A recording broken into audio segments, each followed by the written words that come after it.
অনেকটা চিন্তিত ছিল আমার বোন মেকআপটা নিয়ে। তো যাই হোক বোন, কেমন লাগলো? খুব ভালো, ভালো লেগেছে? খুব ভালো হয়েছে। আমি অতটা এক্সপেক্ট করিনি দার্জিলিং স্পটগুলোর সাথে।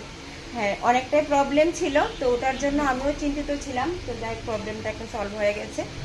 তো ভীষণ যাই হোক, পরিমাণে খুশি তো পায়ের তুমি? পশমগুলি দেখো, হ্যাঁ ওর নাকি খুব অসুবিধা হচ্ছিল। তো দেখো পায়ের পশমও কিন্তু একদম সহজভাবে তোলা যায় ওয়েক্স ভাবে। তো আমি পায়ের পশমগুলি তুলে দিচ্ছি, তুলে সম্পূর্ণ পরিষ্কার হয়ে যাবে। আর শীতের সময় দেখবে সব কিছুই পরিষ্কার থাকতে ভালো লাগে।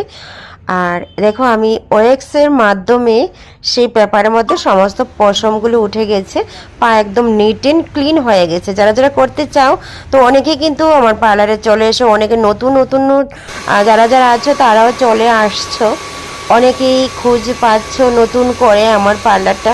কিন্তু আমার পার্লারের ভিতরে যে এত ভালোবাসা আছে সবার জন্য, সবাই কিন্তু এসে মানে এত একটা ভাল লাগে, কি বলবো, অনেকের ভালোবাসায় আমি আমার কাজকে আমি সেরকমভাবে করে দিতে পারছি তোমাদেরকে।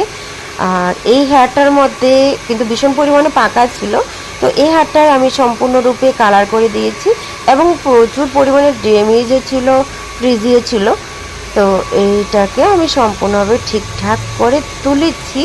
তোলার পর এখন আমি হেয়ার ওয়াশ করে সম্পূর্ণ রেডি হয়ে গেছে। দেখে নাও, দিদিভাই কিন্তু ফার্স্ট এসেছে আমার দোকানে, ভীষণ ভীষণ সন্তুষ্ট হয়েছে আমার কাজের উপরে। তোমাদের ভালোবাসায় আমি আজ এতটুকু আজকে আসতে তুমি পেরেছি। ফার্স্ট আমার কাছে এসে কেমন লাগছে বলো? আমার খুব ভালো লেগেছে। আমি জানতামই না তুমি যে এত কাছে আছো এবং এত ভালো কাজ করো। নেক্সট টাইম থেকে না বললেও চলে আসবো। দেখোনি কোনোদিন আমার পার্লারটা? দেখলেও এতটা লক্ষ্য করিনি।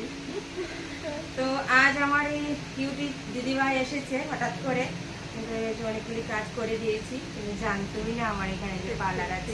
খুব ভালো কাজ করে তুমি খুশি হয়েছো আমার কাছে? হ্যাঁ, ভীষণ খুশি। ঠিক আছে, আবার আমি নেক্সট বার। ঠিক আছে, ওকে, যত্ন নেবে।